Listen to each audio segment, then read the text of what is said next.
சுவாமியே சரணமையப்பா. அகிலாண்ட கோடி பிரம்மாண்ட நாயகனே சரணமையப்பா. 16வது திருக்குறள் சொல்ற பாருங்க. விசும்பின் துளிவிழின் அல்லலால்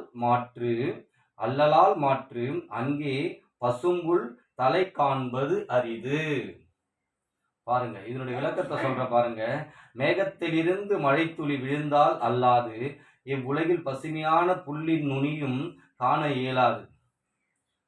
மேகத்திலிருந்து வரும் மழை துளி இருக்க பாருங்க. அந்த மழை, இந்த உலகம் பசுமையா இருக்குன்னா அந்த மழை ஒன்று இல்லைன்னா இந்த உலகம் பசுமையா இருக்காது.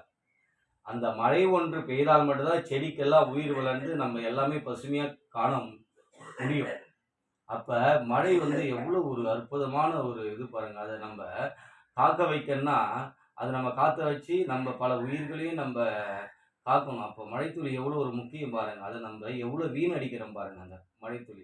அதனாலதான் கடவுள் நம்மளுக்கு உணர்த்துக்கு தான் மழைத்துளி தண்ணியை எப்படி வேஸ்ட் பண்றீங்கன்ட்டு தான் பகவான் என்ன பண்றாரு, தண்ணியே இல்லாம கூட பண்றாரு. சில நேரத்தில் அதை உங்களை உணர வைக்கிறார் தண்ணியோட கஷ்டத்தை.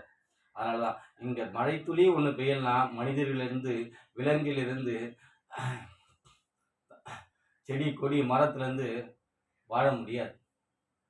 மழைத்துளி அவ்வளவு ஒரு முக்கியமான ஒரு மழை. அதுதான் இந்த திருக்குறளுடைய விளக்கம். சுவாமியே சரணமையப்பா. அகிலாண்ட கோடி பிரம்மாண்ட நாயகனே சரணமையப்பா.